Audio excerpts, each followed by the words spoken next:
I think we'll just continue with Minorikawa, right? Let's go. Phone call from Toyama.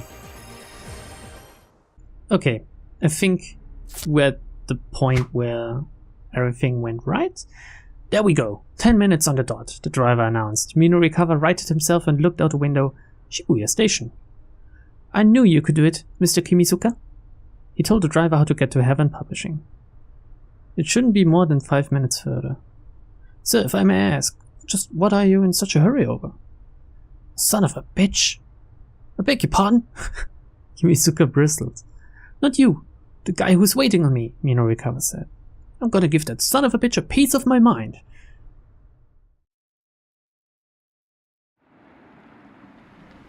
We did it. We fucking did it.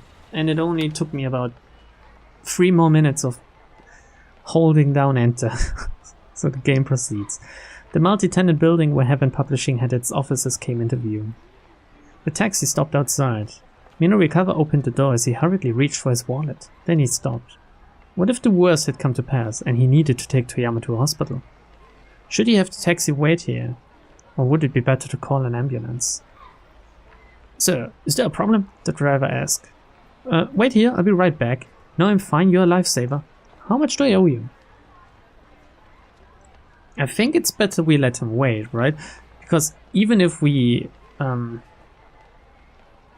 later decide that we do need an ambulance, we have him as a backup. Wait here. I'll be right back. Minorikawa was out of the cab in an instant and running for the building. Once inside, he avoided the elevator in favor of rushing up the stairs. Wow, okay. Heaven Publishing rented out the 3rd and 4th floors. Okay, that's not so long. In all likelihood, Toyama would be at the editing department of 4-star General Gossip on the 4th floor. So, this is basically the same as before, but when he got there, however, the door was locked. Mr. Toyama! Hey, Mr. Toyama! He shouted and banged, but there was no reply. When we got here before, he was already dead. Something was seriously wrong. Minorikawa took a deep breath and then kicked the door in, which isn't an easy feat to do. Whoa! Okay, we came right on time. Toyama was standing on a stool, about to slip his head through a noose that hung from the ceiling. Doesn't look very sturdy, that rope, you know. What the hell are you doing? Tackle him. Minorikawa lunged for Toyama. The two men crashed to the floor in a tangled heap. A pile of clutter slid off of a nearby desk and fell on top of them.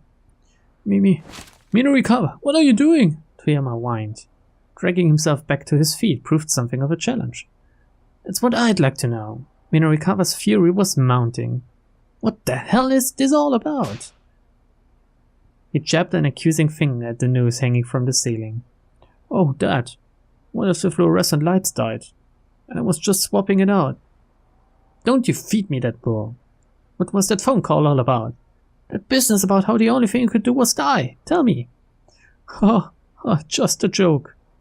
Toyama curled his lips into a faint semblance of a smile. Minorikawa wasn't buying it, but he didn't have time to press the issue.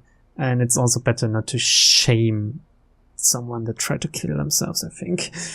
Let's not keep on talking about that and just be glad that we went here and got it before he killed himself.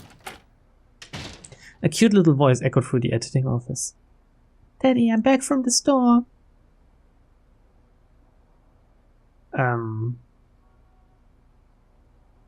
So why didn't she arrive earlier? If she arrived at the same time, any alternative timeline, she should have found her father helping him. Or, well, I guess a little kid can't really. What you're supposed to do is get them up on your shoulders so the noose can loosen up. Anyway, I don't think she could have done it, but she could have at least called an ambulance or something, or she should have been at the scene when we arrived here. A little girl came walking in, carrying a length of rubber gas tubing. It was Toyama's 5th grade daughter, Hana. It's a nice name, I like that. Minorikawa stared. Toyama? You were planning on using that hose too. He hesitated to end his sentence with, gas yourself to death. Well, you know, it's almost gas heater season after all. The hell is this? It was a beautiful sunny April day outside. Well, you know how sensitive I am to the cold. This was getting truly ridiculous. Minorikawa got right up in his face. Listen, just explain to me what the heck is going on, okay? He kept his voice low, but his eyes were steely. I kinda like Minorikawa the most out of all the protagonists so far. I don't know why, since we haven't seen much of him yet. Hana clung tightly to her father, gazing worriedly up at the two men. No, it's just... Toyama let out a long, heavy sigh of resignation.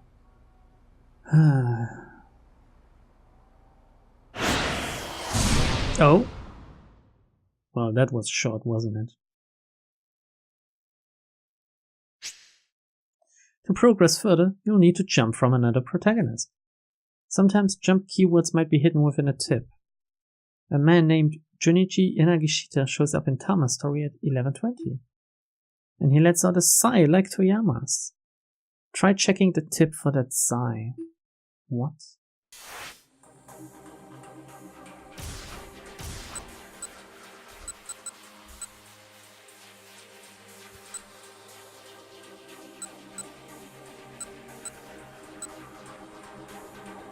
Okay, back to Tama we go. 11:20. Jump. Minorikawa. What the f... I guess this is to help us find the sigh we're looking for. Don't let it get you down, sir, I say, hoping to comfort him. Oh, I remember, this was a really cool scene. But Mr. Yanagishita just lets out a sob-choked sigh. I think I've checked this one. A deep breath emphatically exhaled, often a sign of disappointment, stress, or unrequited love. Also a way of expressing the anxiety brought on by massive debt. One has no money to give, only sighs. Right around now, Minoru Minorikawa is in the company of someone inclined to sigh this way. Okay, how does this help me? He's in debt. I get it. 15,000 yen per bottle, yes. Okay, so did I clear it now? Did this clear the keep out? It didn't. Does this mean I have to keep progressing with Tama here? I read the fucking tip. What good did it do? Please, game! This is ridiculous. It's saved now.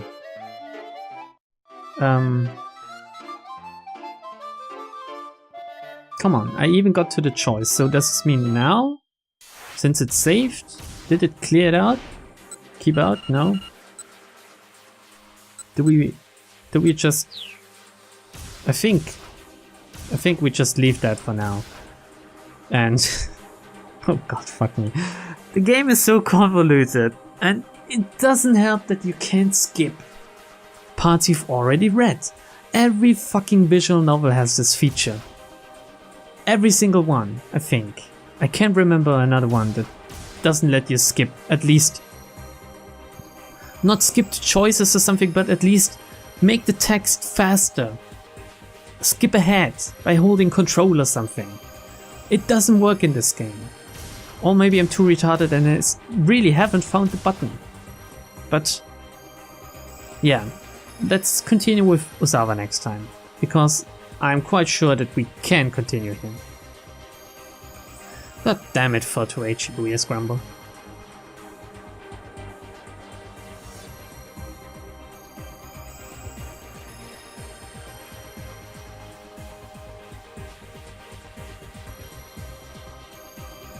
Osawa.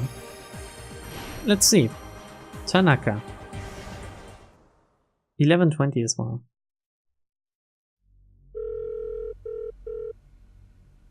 Osawa called up Tanaka over the intercom.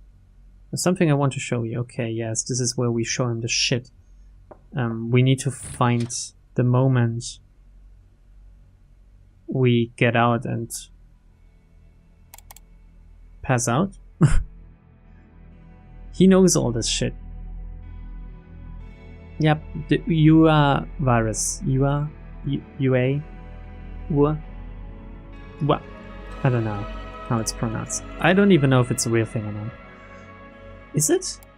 I should probably Google that. Yes, okay. Okay, yeah. Yeah, not understood. Yeah, okay, everything alright. Game.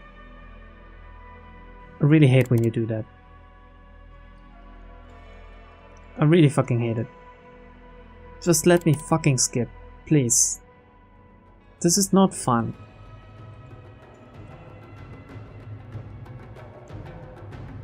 Now I have to read all about the fucking virus again. This is not what I should do right now. Did I choose the wrong point to... Could I have gone... No, I couldn't have gone later. So, you have to read this every fucking time? Another email. Case is new. Emergency alert. Come to Heaven Publishing ASAP. Why? What changed to have him? I don't get it. How are they connected? If not, someone's going to die. Minorikawa. Guessing we will learn about why he did send this email later. But for now, we progress without him passing out, so it's a good thing. Heaven Publishing? Minorikawa? Osawa wasn't familiar with either of those names. He wondered if it was related to the mysterious emails he'd received earlier. Or maybe the sender had some information about the kidnapping? The fact that the message had been signed with a real name instead of a pseudonym, how would you know? Along with its obvious urgency, it certainly gave it an air of truth. And the words, "Someone is going to die," filled him with a wave of panic. Maria!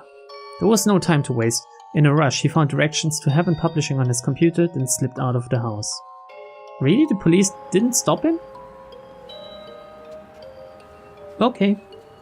I guess we're doing this now then. It took a good while to find his way to the multi-tenant building. The signs in front showed that Heaven Publishing occupied the 3rd and 4th floors. Osawa took the elevator to the 3rd floor. He peeked inside the offices there, only to find the entire place empty. The 4th floor was likewise deserted. There was a rope dangling from the ceiling, tied off into a noose. It all seemed rather sinister, but Osawa had no idea what it meant. He waited a good 30 minutes, anxious the whole time. Wow! The half hour turned to an hour, and then to 2. I think this is a bad end. It seemed that no one was going to turn up. Osawa headed back to the 3rd floor. He decided to wait there for 1 more hour. What is he doing? By now he was committed. The extra hour turned into 2. Exhausted, he dozed off in his chair, and when he came to, it was close to sundown. This is a whole day. This is not just an hour. Doesn't fit the game. Sunset already? Gazed out the window with a haze of sleep still clinging to his mind. He had the feeling he was forgetting something important. But the sight of the sun quietly setting over the cityscape made the crisis of life feel strangely distant.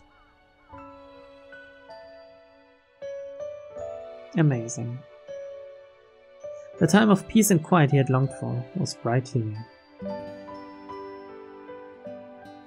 Yeah, this is a fucking... What the fuck is this bad end? Escape from reality. What did I fucking do? A mysterious email told Osawa to go to Heaven Publishing, but there was nobody there. This email was sent by Minorikawa, of course.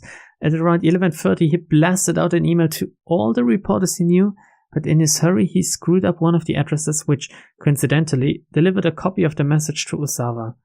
Obviously, this never would have happened if Minorikawa hadn't rushed out that email. Well, game, let me fucking continue on to 11:30 with Minorikawa then. How about that? How about that? How fucking about that? I get a fucking keep out. So where do I fucking progress? Keep out? To be continued? Keep out? Bad end? Tama? Do we continue with Tama?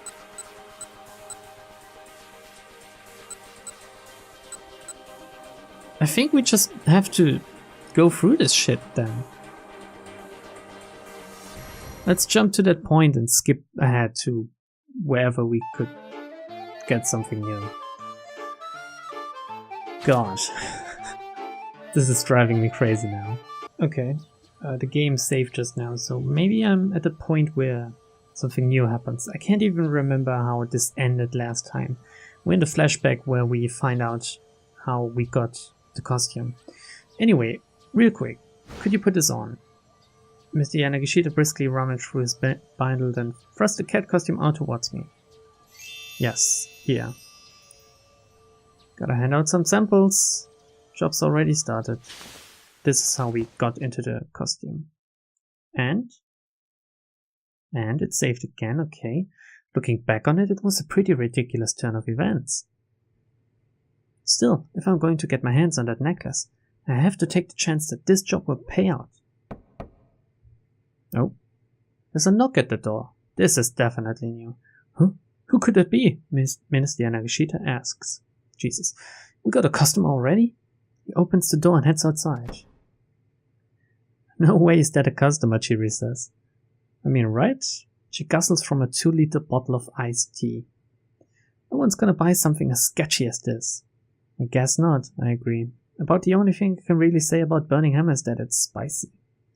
Anyhow, Chiri says, wanna get something to eat? But you just ate lunch. 2 lunches. I know this amazing Chinese buffet. Wanna come along? Because I'm gonna dominate. Jesus, Chiri. Huh? Someday, I plan to chow my way through every item on the menu. Before I can respond, I hear a sudden outburst in the hallway. Oh, is it? What the hell are you thinking selling something like this? Is it a Yakuza? The voice sounds harsh and strained. It's quickly followed by another voice, Mr. Yanagishita, sounding desperately apologetic. Well, be fair now. I did ask whether or not you were on an empty stomach. Oh. You must have given someone Burning Hammer, huh? Chiri nods. Yeah, maybe. But that's weird. Did we really get a customer this early? Yeah, isn't the sales demo not until 1 o'clock? There are more sounds from the hallway. Chiri gets a weird look on her face. Whoa, what? What the heck? What's going on? Minorikawa comes in and screams, die! Suddenly, a man kicks down the door and bursts in, shrieking like a madman. His face is flushed, steam is erupting from every pore. Chiri and I can only stare, frozen with bewilderment, as he rampages around the room, smashing everything in sight. Seems like Minorikawa is fucking up everything in every timeline imaginable. I like him. In a matter of moments, the venue is completely totaled. Then the guy simply charges back out the door. No chance of holding a sales demo now. Why did this have to happen? Who was that guy? Why'd he have to do this? Bad end.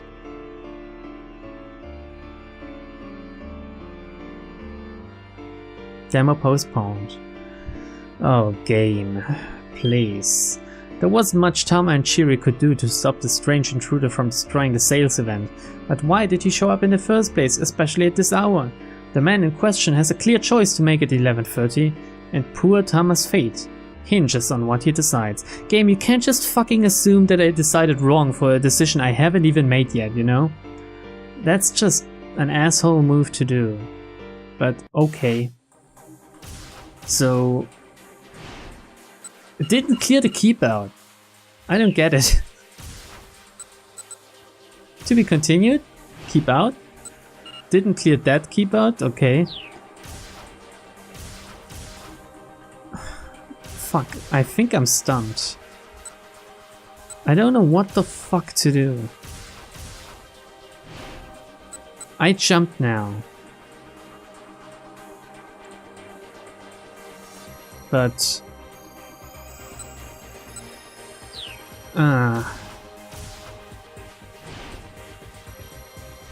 let's get back into the room and see.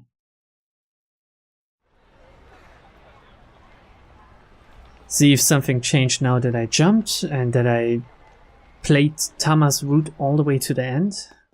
This is getting really ridiculously annoying. I didn't think the game would be that bad.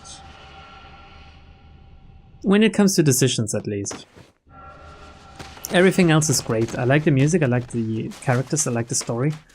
But the decision system and the constant keep outs and continues and whatnot are more annoying than funny. Sorry to say. Anyway, we stopped him from killing himself. His little daughter is back here. Yes. The rubber tube. Hana, let's take a look at her name. Yes. Blah blah blah. Nothing interesting. It's almost gas heater season after all. Yeah, no, fuck you. Minorikawa, what the heck? Why did you fucking trash the place? And why did you fucking email Osawa? This one made no sense whatsoever, by the way. The email accidentally reaching Osawa. It makes no fucking sense. Nope, it's still a keep out. Okay. Okay. I think. On to 12, no. I think I might be genuinely stuck now then, since I don't know where to continue really. And yeah. I might continue in my own time while not recording, or at least not today. But this is annoying. I'm really annoyed, I have to say.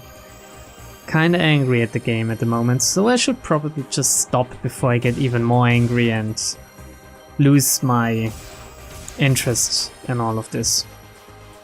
Next time, we hopefully continue with any one of these dudes or Tama. Bye.